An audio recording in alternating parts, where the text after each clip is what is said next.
Grüß willkommen in einem neuen video. Welcome to another exciting video, in this case part 29 of my battle series of videos. This video, the sixth in my series, will cover the beginning of the Polish campaign from the 1st of September to the 4th/6th September 1939.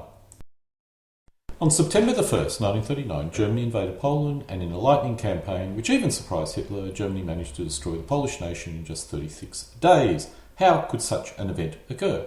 The last war taught the military leaders that all forms of warfare were generally costly, long and slow. How did the German army of 1.5 million men manage to destroy the 1 million man army of Poland with almost no losses, or minimal losses anyway? The answer, of course, was what the West would call Blitzkrieg. What was Blitzkrieg, and why did it work against the Poles so effectively? Blitzkrieg was the concept of combining all the actions of all the military arms together into one single coordinated act of war. Aircraft destroyed the enemy's air force, then it destroyed the enemy's communication, and finally it acted as a mobile artillery for the fast-moving mechanised troops. In Germany at the time, the term Blitzkrieg was not common. I think most German military people in the Wehrmacht would have called this concept of Bewegungskrieg, or just simply mobile warfare. The infantry and artillery acted as a battering ram. These forced holes in the enemy line so the mechanised troops could move through. In addition, the infantry acted to mop up any encircled enemy troops. Finally, the key to Blitzkrieg, the mechanised troops, simply had the task of encircling the enemy army and cutting off its supplies. The main aim now was not to defeat the enemy in a frontal assault, but to encircle and surround him. An army requires supplies to function. Cut this off and the army does not function anymore. The basic concept of Blitzkrieg is not new. Hannibal used a form of it against the Romans at Cannae. So why were the Poles so susceptible to it? The key was flexibility. The Polish forces expected and prepared for a World War I style of warfare. They expected that they would have time to react, which they did not. As a result, they were not fully mobilised or prepared when Germany struck. By then it was too late. This lack of preparation was fatal. Incidentally, the Polish forces, when they invaded Russia, used a form of warfare not unlike Blitzkrieg. So the form of warfare was certainly not unknown by the Polish, and if you actually look carefully at the Polish deployments, it was very much designed to be comparatively mobile. Where the Polish were caught flat-footed was they were surprised, and the Germans simply had too much air power, which was something that the Polish didn't fully appreciate, although they certainly did partially appreciate it. While the Polish forces certainly did understand this concept of mobile warfare, the army which faced the Germans was to a large extent not suited to mobile warfare, specifically the infantry divisions. And this was the sort of force which the Blitzkrieg concept had the greatest effect on. Must be noted the bulk of the German army was actually also in the same boat as the Polish, that is the infantry. The difference was Germany did have some fully mobile divisions, while the Polish did not. To cap it off, Poland was in a hopeless position. It could not hope to win. All it could do was hold out long enough for the Allies to attack in the west. This was a hopeless objective, especially as Russia was allied with Germany and would invade itself on the 18th. When Germany invaded on the 1st, it found the Polish army attempting to defend an impossibly long frontier while it was not fully mobilised. The Polish High Command had made the decision to defend Poland up front, that is at the border. This front line was 1,250 miles in length, and even if the Polish army had fully mobilised before the invasion, it would have not been able to correctly defend this long front line. The French saw the folly of this deployment and advised the Polish army several times to base the defences on river lines deeper into Poland. Their suggested front line was only 420 miles long, which could have been defended by the fully mobilised Polish army. The Polish High Command decided it could not continue a prolonged war without the industrial regions west of the proposed defensive line. As a result, they opted for their upfront defence. Giving up the bulk of Polish industrial capacity, resource capacity, in some ways agricultural capacity and population, was simply not something the Polish High Command could possibly conceive of. Even so, or even due to this decision, the Polish could have formed the front line less than the 1,250 miles indicated earlier if they had not bothered to defend the corridor. Unfortunately, the commander of the Pomeranian army decided to station a sizable portion of his armed forces in the Polish corridor. a militarily unwise plan. As history proved, the Germans were able to quickly break through in this area and leave these forces isolated on the coast. The other difficulty the Polish had was their mobilisation. It was decided mobilisation would only occur 72 hours before a possible German invasion. Since the Germans planned to strike secretly, this was not very sensible. Fortunately for the Polish, the Germans had planned to invade on August 25th, but Hitler had called this off due to the Polish-British treaty being signed. This gave the Polish warning of the invasion, and they began to mobilise on the 30th. On the 31st, general mobilisation was declared, and the following day the Germans struck. When the Germans invaded, the Polish had 17 infantry divisions, 3 infantry brigades and 6 cavalry brigades fully mobilised on the front line. A further 13 infantry divisions were moving to their allocated positions, and the remaining forces were still mustering in their barracks. In addition, no militia or additional forces were ready, or in fact in existence at this point. As it turned out, there was no time to mobilise anything except the regular army. So on Y Day, the Polish had less than half their army ready for the invasion. It must be pointed out the Germans themselves were mobilising. However, the force that struck on Y Day consisted of 55 divisions. If the Germans had invaded on the 25th, it would have had less divisions, but more surprise and less Polish forces facing them.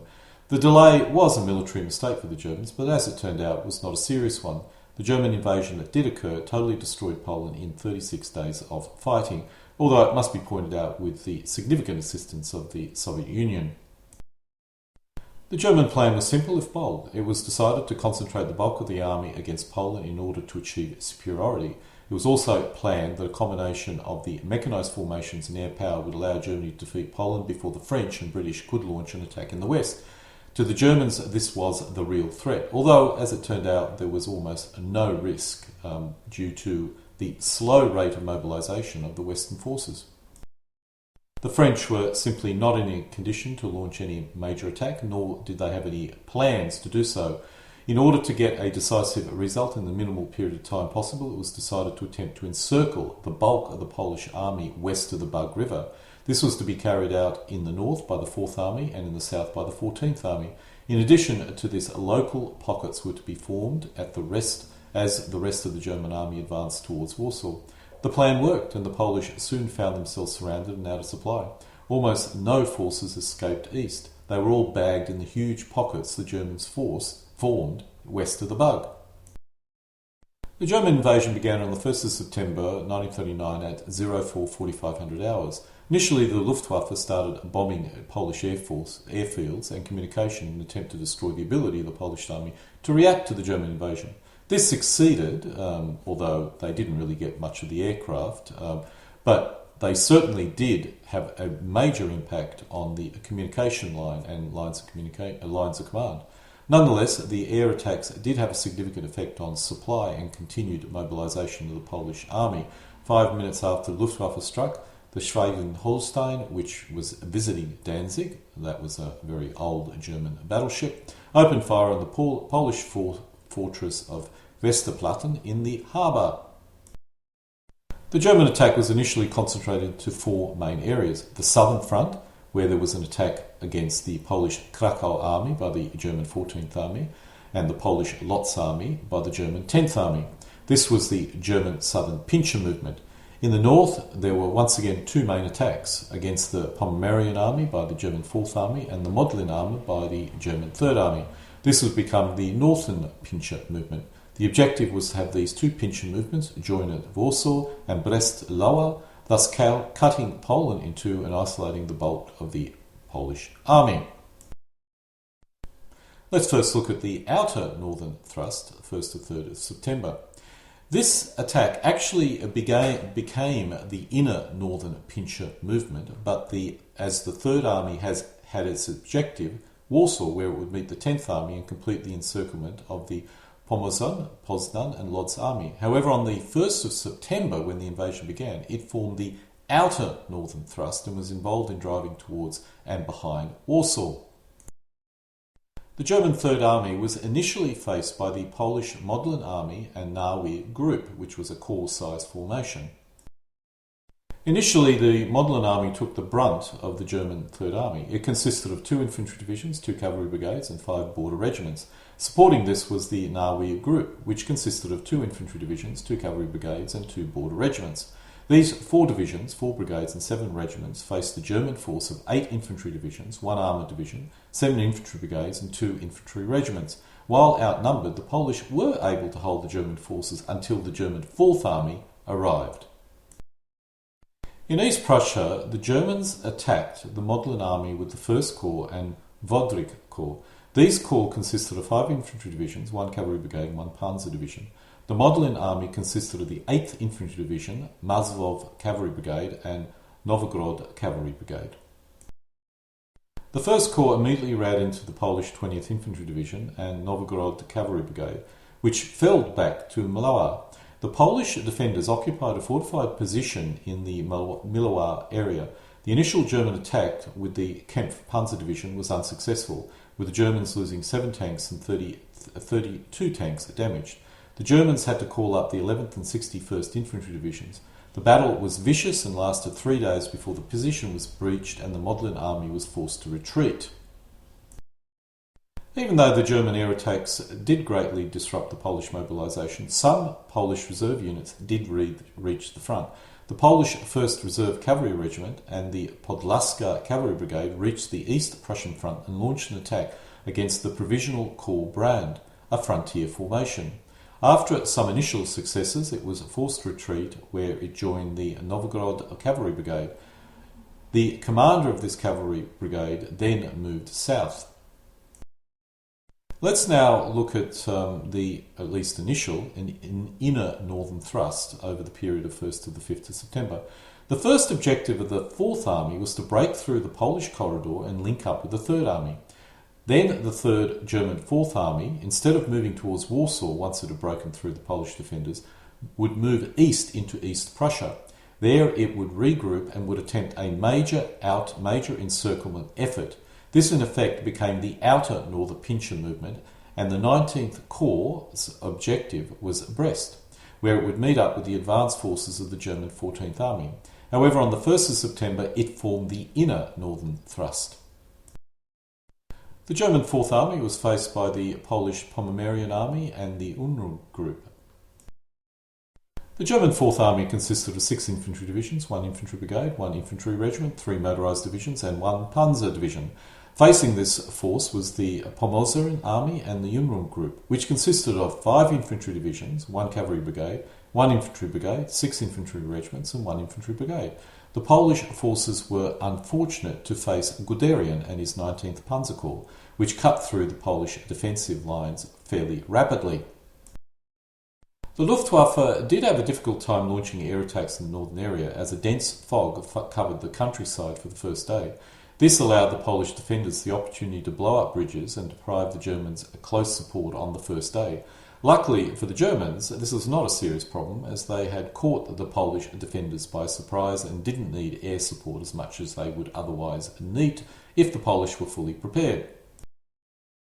Another interesting point was Danzig. The Germans had managed to smuggle and land the Danzig Infantry Brigade in Danzig, which immediately began to fight for control of the city. This was a special SS Home Guard unit of youths, which was later made part of the 60th Infantry Division.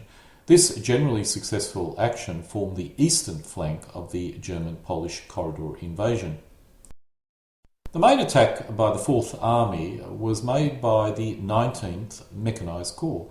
The German 19th Corps consisted of the 2nd Motorised Division, 20th Motorised Division and the 3rd Panzer Division. The 3rd Panzer Division was reinforced by Panzer Demonstration Battalion, which was made up of the more effective Panzerkampfwagen III and Panzerkampfwagen IVs. To the south of the 19th Corps was the 2nd Infantry Corps, and to the north was the 1st Frontier Guards Corps. To the rear was stationed the 23rd Infantry Division, which was part of Army Reserve. Finally, the 10th Panzer Division was earmarked to support the 4th Army, initially being placed under Army Command, but later placed under the 19th Mechanised Corps Command. On the left flank of the 4th Army, the 1st Frontier Guard consisted of the 207th Infantry Division and the Erdehardt Infantry Brigade, advanced towards Danzig. It was initially faced by elements of the Polish 27th Infantry Division, but due to a disaster down south, this formation began to move south in an attempt to break out. For its troubles, it was shattered by the advance of the German 20th Motorized Division. After this, the 1st Frontier Guard Corps advanced towards the main Polish fortified position at Gnina and He, where they were to fight a hard-fought battle against the naval forces, that's the land naval forces in these positions, almost until the end of the war, or this campaign anyway. In the centre, the 19th Corps' main objective was to cross the Bra River and drive for the Vistulia in order to cut off the Polish corridor. The 2nd Corps was also to advance onto the Vistulia River, while the 1st Frontier Guard was to advance on Danzig. 19th Corps had the 20th Motorised Division on its northern flank. In the centre was the 2nd Motorised Division, and on the south flank was the 3rd Panzer Division. The 3rd Panzer Division quickly advanced against the almost non-existent Polish defences until they hit the Polish defences at Zeppenberg, where several tanks were knocked out. This was quickly overwhelmed, and the forward units of the 3rd Panzer Division reached the Bra River by late afternoon. After personally commanding the crossing, Guderian got half his division across the river, reaching s5e30 before the night. The Polish commander had not heavily defended the area, as it led straight into the Tuchola forest, which was considered impassable to armoured forces, a lesson the French were to learn the following year. The 2nd Motorised Division was unable to cross the defences on the first day, and Guderian ordered one of its regiments to join him, where the following day it could hit the Polish defences in the rear. The 20th Motorised Division had crossed the defensive line with some difficulty, but had not advanced particularly far. Both divisions were faced by the Polish 9th Infantry Division and the Pomeranian Cavalry Brigade, which had managed to hold these two divisions back. In a counterattack, the Polish Pomeranian Cavalry Brigade had successfully overrun German infantry with a cavalry charge at Kojanty and caused great distress among the troops of the 2nd Motorised Division. However, the advance of the 3rd Panzer Division had outflanked this position, so they retreated back to the Bra River that night, where they planned to make a stand. Unfortunately, they were too late. The German forces had already crossed the Brada River. The Polish counterattack at Kojanty was of minor importance, except for the legend of Polish cavalry attacking German tanks being born. When the Germans attacked into the Polish corridor, the Polish forces were ordered to retreat to more defensive positions. Covering this attack was the Polish 18th Lancer and a number of infantry regiments. This force managed to do an excellent job holding the Germans back in the sector until late in the afternoon a vital rail junction was being threatened by the Germans, and the Polish were ordered to throw them back. The Polish had a cavalry regiment, some infantry, and a brigade of tankettes, and the brigade's tankette company at their disposal. The infantry and tankettes were left to hold the Germans back, while the brigade swung around the German flank with two cavalry squadrons and struck the German motorised infantry in the rear. By early evening, the cavalry attack located the German infantry battalion. Without time to dismount, the cavalry decided to charge the Germans and managed to almost wipe out the German formation. As the troops were reforming, a few German armoured cars equipped with automatic 20mm cannons and machine guns happened on the scene and began to fire. The Polish were completely exposed, and during the retreat, the commander was killed, as well as the bulk of the cavalry formation being damaged or destroyed. The following day, the grim evidence was discovered by an Italian war correspondent who surmised the Polish cavalry attempted to charge the German tanks, so the legend was born. The Polish were never as foolish enough to charge armoured forces. On the 2nd of September, Guderian took personal command of the 2nd Motorised Division and, in the face of retreating Polish formations, made good progress, taking Tuchy. The 20th Motorised Division advanced to the Brada River and crossed it before nightfall.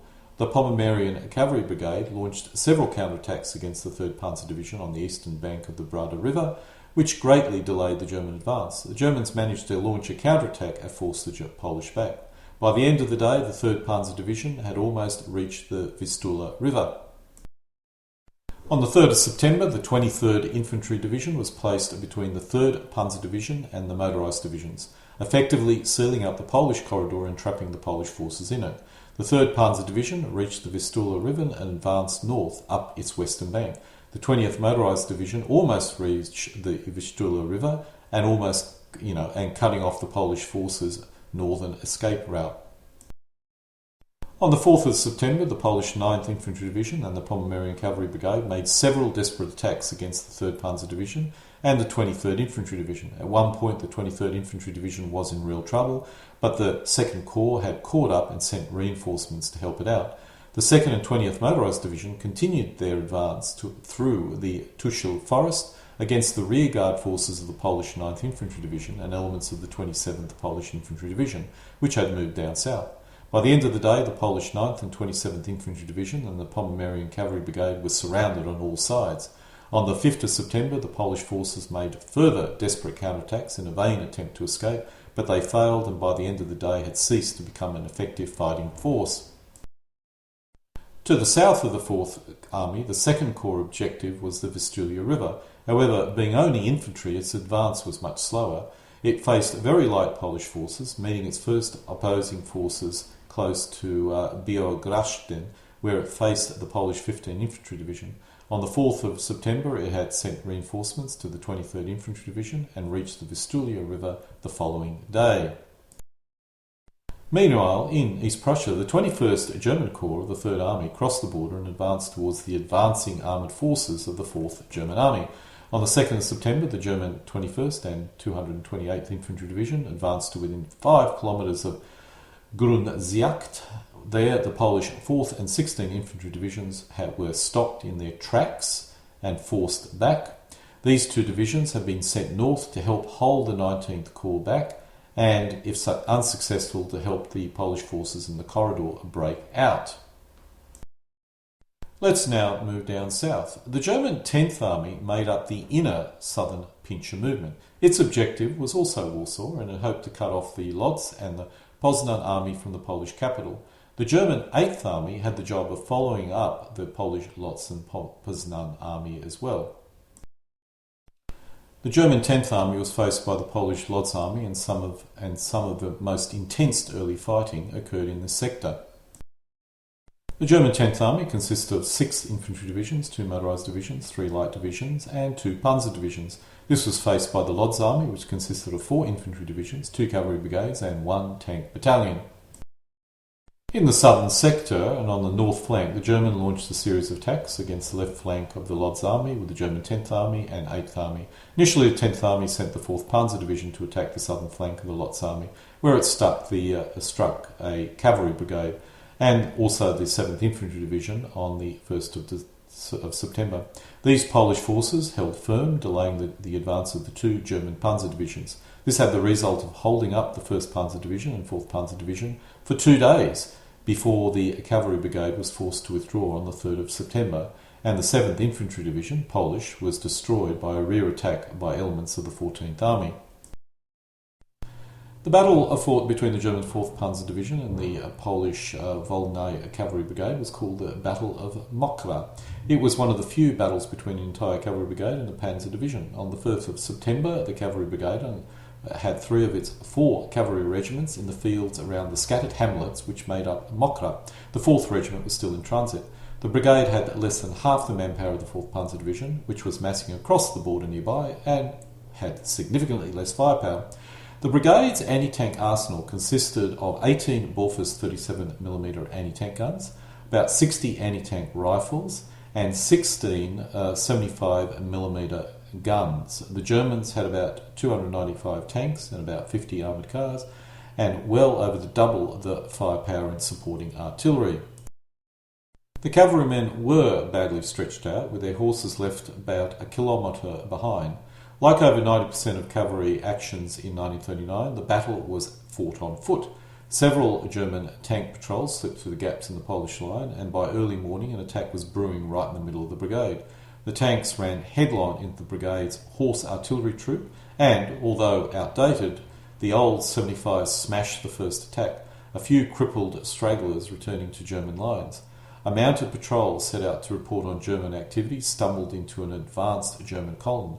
The Polish patrol, abandoned its horses and took cover in a nearby clump of buildings. It was besieged for the entire day, and only a handful of survivors managed to escape at nightfall. In the meantime, the first wave had struck. That's the first German wave had struck the cavalry's line of shallow entrenchments. With so few anti-tank weapons, the troopers resorted to improvised attempts to disable the tanks, particularly grenades. The first attack was rebuffed, as every subsequent attack that morning, but Polish losses were mounting rapidly. The Germans lost over 30 tanks and armoured cars in the morning attacks, and by afternoon had changed their tactics. The next attack was preceded by heavy artillery, and the tanks were accompanied by infantry. The attack came very close to breaking through Polish lines. The situation grew so desperate that the brigade commander could be seen bringing ammunition to the precious Bofors anti-tank guns. A charge by the brigade's tankette has accomplished little, but artillery support from the armoured train located behind German positions across the river finally helped rout the panzer attack. By dusk, the fields around the Polish position glowed with smouldering wrecks and abandoned carcasses of German tanks, trucks and armoured cars. The brigade managed to hold the Germans back on the 2nd of September, but as already indicated, were forced to retreat on the 3rd of September. The 16th Corps, that's the German, then drove deeply into the Polish rear, taking Radomski by the evening of the 3rd of September, and 2 days after were another 60 kilometres to the northeast, advancing on the town of Gora Kaluwacha. The German 8th Army was faced by the Polish Poznan Army, although it initially contacted the Polish Lodz Army as well. The German 8th Army consisted of 4 infantry divisions, 1 infantry brigade, 1 infantry regiment, and 1 motorised infantry regiment. Facing this, on its left, was the Poznan Army, consisting of 4 infantry divisions, 2 cavalry brigades, and 1 infantry battalion. This formation was largely bypassed in the initial invasion, although it was involved in the latter Polish counterattack.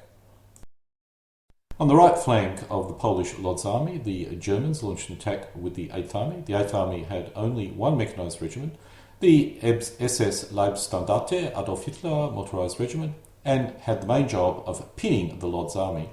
The SS Leibstandarte Adolf Hitler motorised regiment occupied the extreme right of the 8th Army and managed to capture several key bridges, finally being delayed close to the Polish village of Bolszynwace. By the end of the day, the 8th Army had reached the Prozna River, inflicting heavy casualties on the Polish 2nd and 10th Infantry Division. However, they failed to achieve a clear breakthrough. The Polish forces then withdrew to the Water River and occupied fortifications around the towns of Czechoslovakia, Katoch and Milotów. My apologies for the pronunciation. Unlike the Krakow Army experience, the Polish managed to hold the Germans back. However, since the Krakow Army was retreating, this had the effect of opening up a gap between the two armies. Once the gap had formed, the Germans sent their mechanised forces through the gap and towards Warsaw. The Lodz Army was forced to withdraw or face encirclement. Let's now look at the outer southern thrust of the German attack. The attack on the Krakow Army was mainly led by the German 14th Army, with help from the German 10th Army. The main objective of the German 14th Army was Lvov and Brest. This consisted the outermost southern pincher movement. The German 14th Army was faced by the Polish Krakow and Carpathian Army. The German 14th Army consisted of 5 infantry divisions, 3 mountain divisions, 2 panzer divisions, 1 light division, and 1 motorised infantry regiment. Facing this army was the Polish Krakow Army, which consisted of 5 infantry divisions, 1 mountain division, 1 mountain brigade, 1 mechanised brigade, 1 infantry brigade, and 1 cavalry brigade. In addition to this, the Polish had the Carpathian Army, consisting of 2 infantry divisions, 1 infantry brigade, and 2 mountain brigades. In this sector, the Germans did not significantly outnumber the Polish forces, although the Polish formations were still mobilising and were scattered as a result. From their positions in Slovakia, the German 1st and 2nd Mountain Divisions attacked the Polish 2nd and 3rd Mountain Brigades of the Carpathian Army. Their advance was slow, but did cause the retreat of these two formations, threatening the entire Krakow Army. The German 2nd Panzer Division and 4th Light Division of List's 14th Army struck the southern flank of the Krakow Army on the 1st of September. This initially made good progress, however they were both halted by the arrival of the Reserve Mechanised Brigade, Polish, late that day. There, this brave formation held the Germans up for over 24 hours before being forced to retreat early on the 3rd of September. The Tank Brigade of the 2nd Panzer Division was placed under the command of von Thoma. Initially ordered to advance with his tank brigade to the Jabluka Pass, he suggested the motorised brigade advance on that position and that the tank brigade would move through difficult terrain to outflank the Polish defensive position there. After a difficult transit through rough terrain and heavy woods, von Thommer's Panzer Brigade descended into the valley behind the Polish defenders. In a single blow, the position had been broken and the advance made good progress until the arrival of the Polish Mechanised Brigade, which managed to stabilise the Polish line.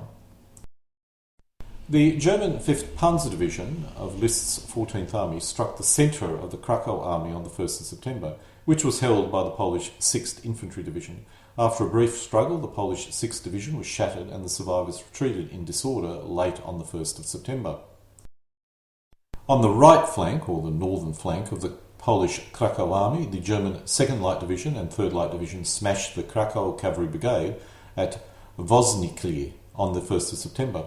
These divisions then descended on the rear of the Polish 7th Infantry Division, defending Szczawa.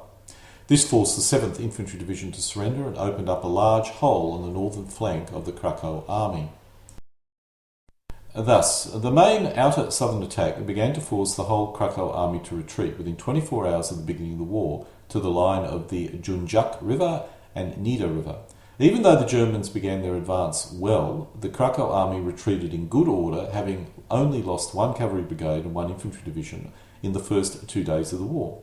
The main disaster associated with this retreat was it opened up a gap between the Krakow Army and the Lodz Army, and into that gap the Germans poured the bulk of their mechanised forces, driving for Warsaw. And so we come to an end of my part 29 of my military history series of videos covering the Polish campaign in 1939. This video, the 6th in my series, covered the beginning of the Polish campaign from the 1st of September to the 4th/6th of September 1939. Alle guten Dinge, kommen zu einem Ende.